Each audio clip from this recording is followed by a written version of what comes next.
I'm going to try this again, man. I've always tried going live, and there's some reasons why it just doesn't work really good when I go live. So until I get this software figured out, I'm going to continue to make videos, and I'll put them out. Maybe I'll put them through Restream and maybe put them out as live, but I'm having a hard time. So until I get this fixed, I may have to figure out if it's my internet, if it's my or just if it's inside the software itself. So anyway, today I'm going to take a break from talking Cowboys. I'm going to talk a little bit of basketball. And it's another episode of Getting Busy. With that being said, let's get busy.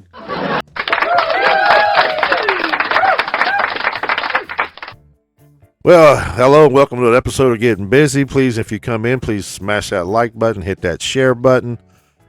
Go subscribe to my YouTube channel. That's YouTube at Biscuit.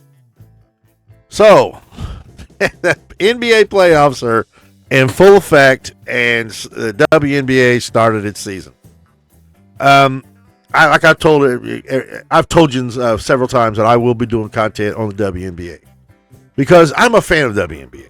The reason why that is because it's these girls are playing fundamental basketball. They're actually posting up. They're sealing people down in low. They're running backdoor screens. They're doing high pick and rolls. They're shooting a good quality of threes, but also taking the short shots and taking the mid range jumpers, the drive to the baskets, the drive, the behind the back passes, getting your low post people involved.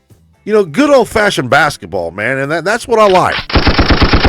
And I'm not taking nothing from the NBA. I still love the NBA. I'm still a big fucking Lakers fan. I'm still a huge Pacers fan, and I love basketball. I mean, growing up and living in Indiana, you tend to really love the game of basketball. I mean, between us and New York, we go back and forth what state really is the king of basketball. To me, I believe it's Indiana.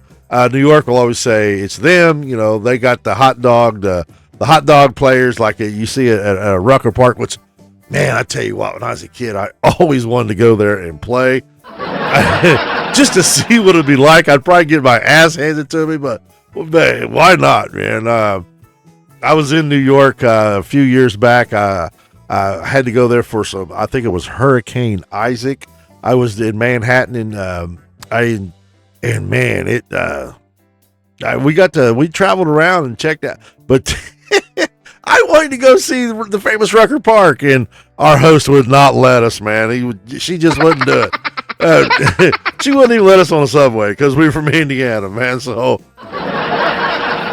I've always enjoyed it, and the game of basketball. I played it. I used to play a lot of AAU when I was a kid. I played a lot of tournaments in the summertime, 3-on-3 tournaments. Now, obviously, my first love is football, always has been. But I love the game of basketball. So that's why I will do content on basketball. I will do content on basketball because I like the game of basketball. But the team that I want to win is not going to win. So I've been a Laker fan. The reason why is because Magic Johnson, I was absolutely, he was one of my favorite players I grew up watching. Hell, I almost named my oldest daughter, Magic, when she was born. So I was a huge Magic Johnson fan, of course. And then came the 90s in the 90s and 2000s, should I say, with Shaq and Kobe.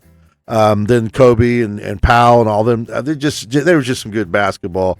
Then LeBron came there, and you know he kept his promise. I'm not what you call a LeBron fan.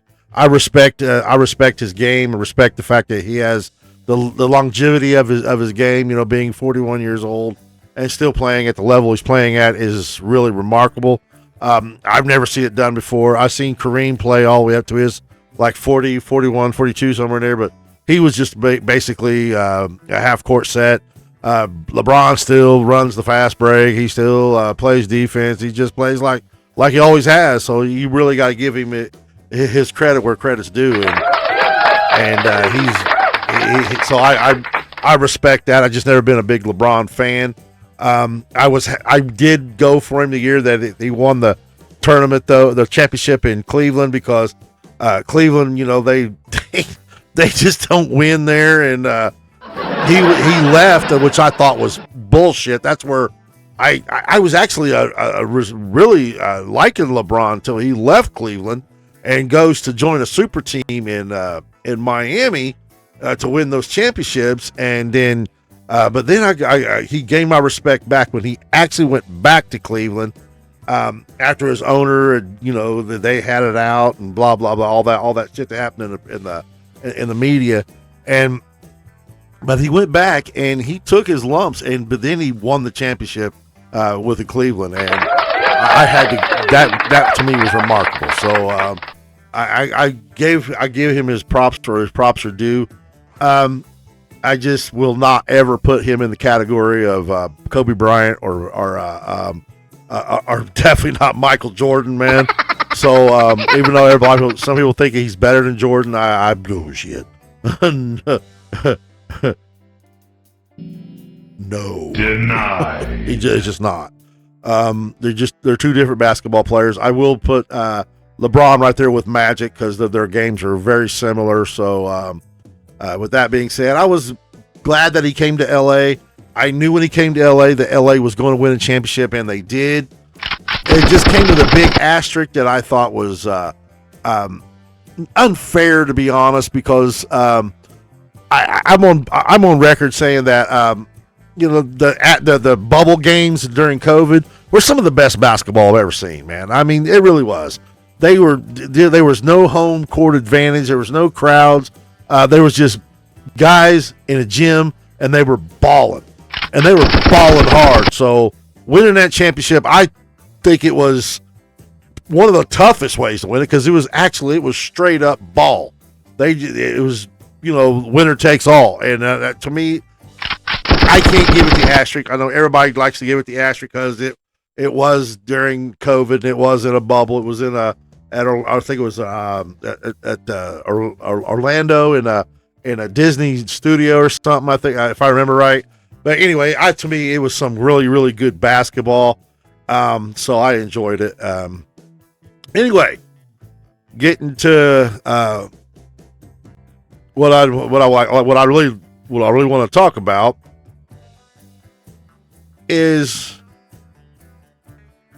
here. All right, and that's our Indiana Fever.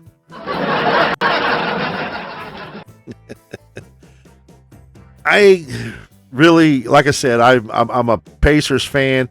I was a Laker fan before I became a Pacer fan, honestly, but the Pacers, during the Reggie Miller days were awesome.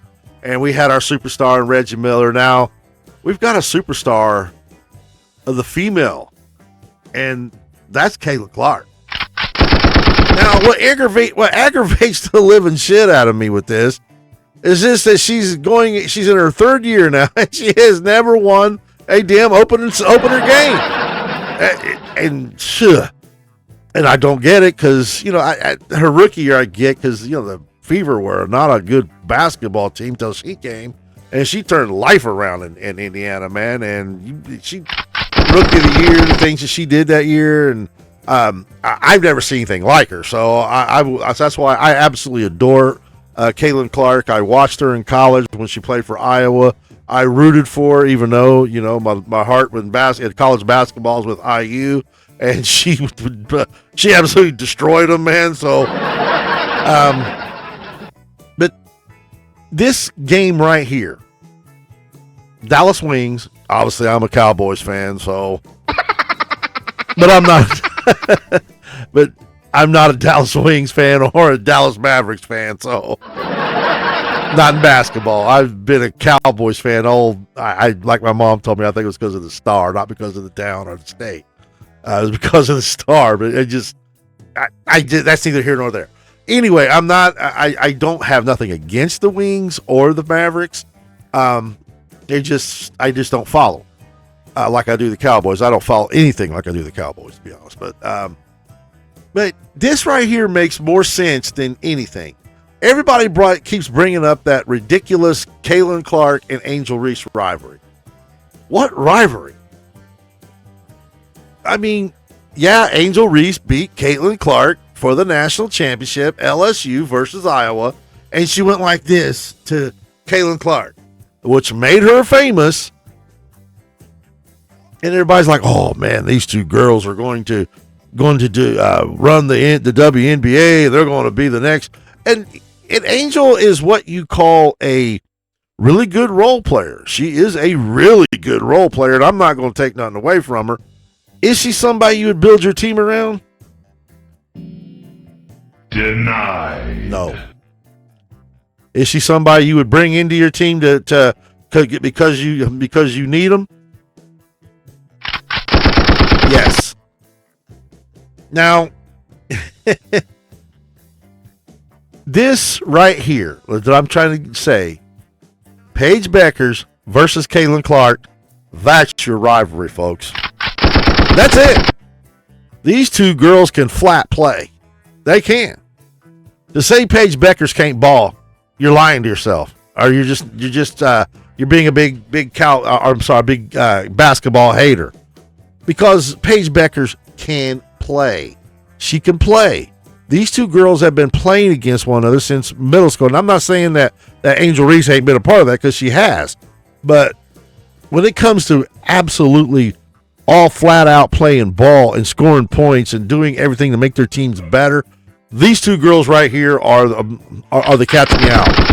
Paige Beckers versus Caitlin Clark. There's your rivalry, folks. There's your rivalry.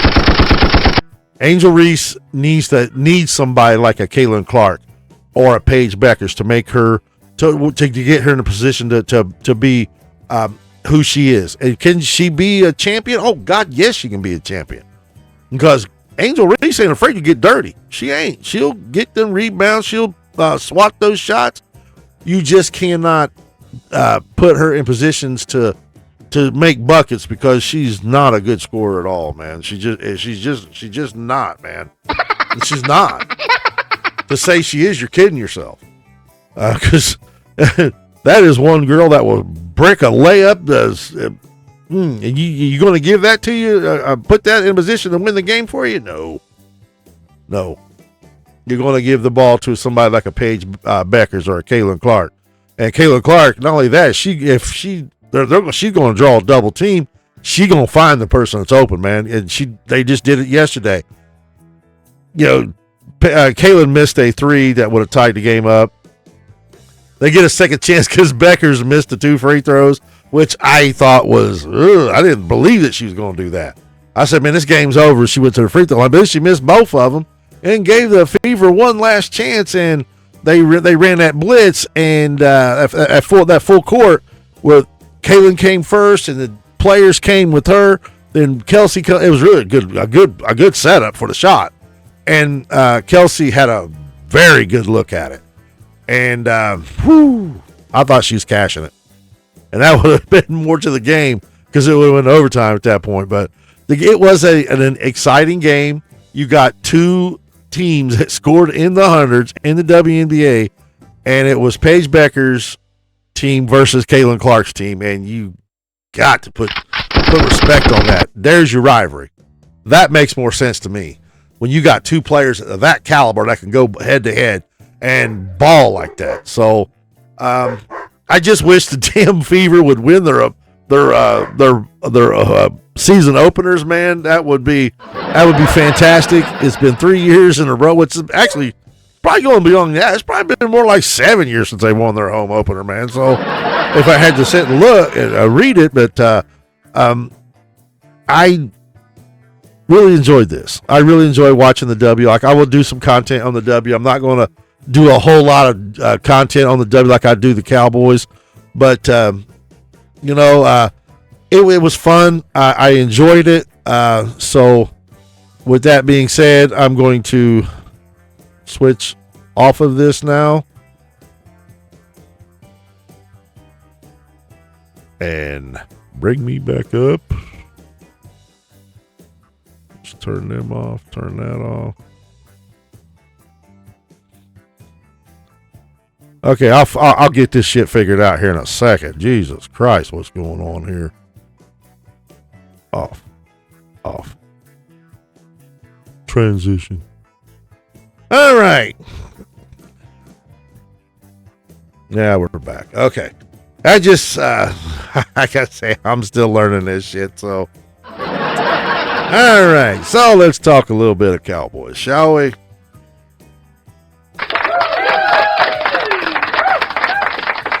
So the Cowboys are needing to look at the running back room. And personally, I don't know.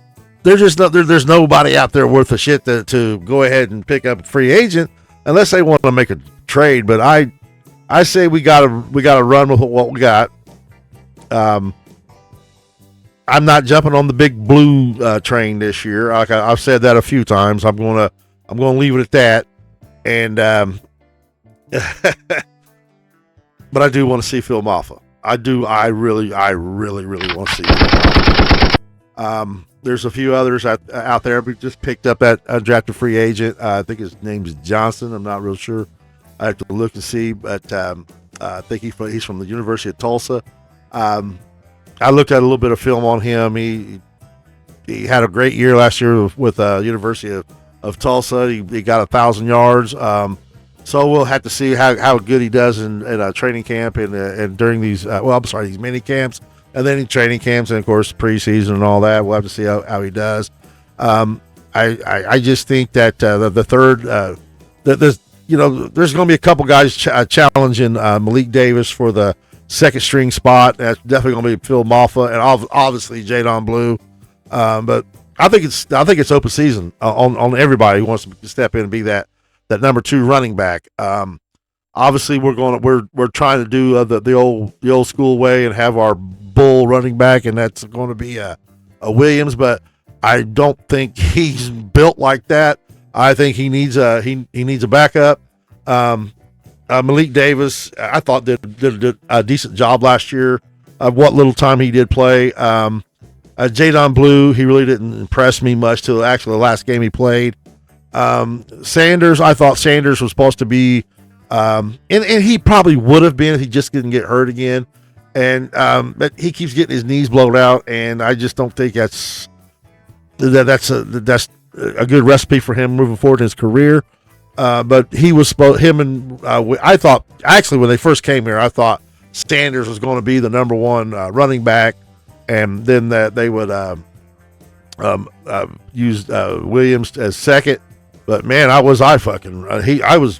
Williams flat out came in and dominated. I mean, you just can't take it away from him, man. He earned his contract. He got his contract. He got his signing bonus, and he's here. And I'm all happy for him. He helped Cowboys be the number 1 offense in the league, averaging over 400 and some yards of offense a game, putting up 30 points. Man, that's just pure fire. So also they're taking a look. Everybody, let's stop the shit with Guyton. I just want to say that I think Tyler Guyton is a legit left tackle, but he's just got to stay healthy. Everybody wants to keep putting, and Shoddy made a few statements that that he needs to do some work, which I get it. He needs to, but his overall work hasn't been very bad. It's just he's been hurt, and when you're trying to play hurt, and it just does, you're hurting your team. We got to quit that shit. We obviously got to quit that shit. If you're hurt, get out of the damn game. I mean, get the hell out of the game, man. So get out of the game. Because you're just hurting your team if you consistently wanted to play while you're banged up. Because being a left tackle, you got some fast edges coming around, and your whole job is to keep people away from your quarterback's blind side. And I think Guyton can do it. So I don't want to go left tackle searching too hard, but it probably wouldn't hurt to have a backup in there, a decent backup. So, but everybody's really giving Guyton hell. Guyton's is a solid lineman. He's big. He's strong. He just needs to stay healthy, and that's all I'm going to say about that. So, I'm going to be Team Guyton for a minute, and let me get this thing fixed. I'm going to be Team Guyton as well, and with all the rest of the offensive line. Our offensive line is elite when they're together, so let's just leave it at that. And yeah, I'm Team Guyton.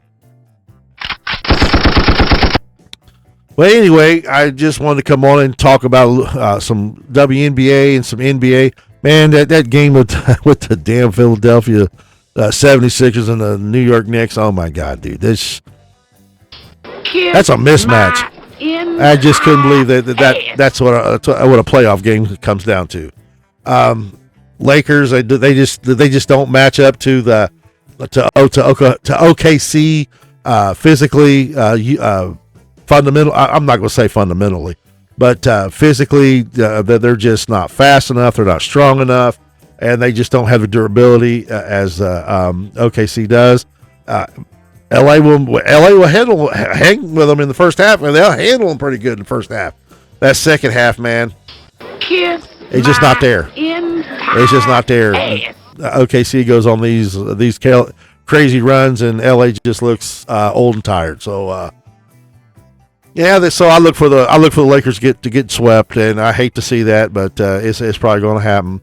And moving forward, I think the Fever will be a very solid basketball team this year. They're going to be in contention, so everybody not hate on them too bad right now. So let's hold it together. I know a lot of people want to hate on Kalen. A lot of people want to praise us. We love Kalen. Kalen's a solid player. It just makes more sense that Paige Beckers and Caitlin Clark be the rivalry, not Caitlin Clark versus Angel Reese. They're just two totally different players, and Angel's nowhere in Caitlin's in Caitlin's league. So, but Paige is right there, man. Believe that shit. She is right there. She is right there. So, with that being said, I'm going to cut it off and call it a night. And you know what it is. Until next time, we still them boys. Y'all have a good one.